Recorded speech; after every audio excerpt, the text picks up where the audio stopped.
కేసీఆర్ పై TPCC chief Mahesh Kumar Goud వ్యాఖ్యలను BRS మాజీ MP Boinapalli Vinod తప్పుపట్టారు. Rajanna Sircilla జిల్లా కేంద్రంలో నిర్వహించిన దీక్షా దివాస్ లో ఆయన పాల్గొన్నారు. సోనియా గాంధీ తెలంగాణ రాష్ట్రం ఏర్పాటు ఆలస్యం చేయడం వల్లే వందలాది మంది చనిపోయారని అన్నారు. సోనియా గాంధీని ఆనాడు రేవంత్ రెడ్డి బలిదేవత అన్నారని, ప్రత్యేక రాష్ట్రం వచ్చాక సోనియాకి కృతజ్ఞతలు చెప్పిన ఘనత కేసీఆర్ది అని కొనియాడారు.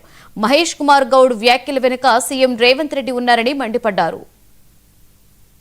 కాంగ్రెస్ పార్టీ అధ్యక్షుడు, మన పిసిసి అధ్యక్షుడు మహేష్ కుమార్ గౌడ్ నేను ఒక స్టేట్మెంట్ ఇచ్చాడు.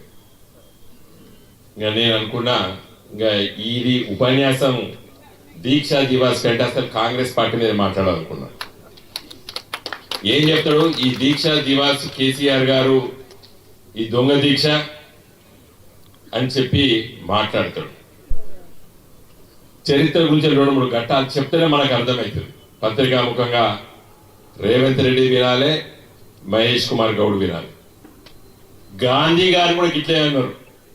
మహాత్మా గాంధీని సాబర్మతి ఆశ్రమం నుండి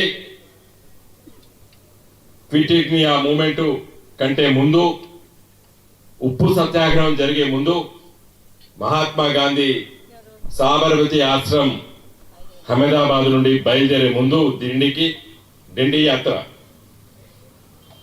ఆయన బయలుదేరిన తర్వాత అక్కడ ఉన్నటువంటి వ్యాపారవేత్తలు, అక్కడ ఆ రోజు వరకు మహాత్మా గాంధీ గారికి సహాయం చేసేటువంటి కొంతమంది ఆ సాబర్మతి ఆశ్రమానికి కట్టడానికి చందాలు వసూలు చేసిండు మహాత్మా గాంధీ.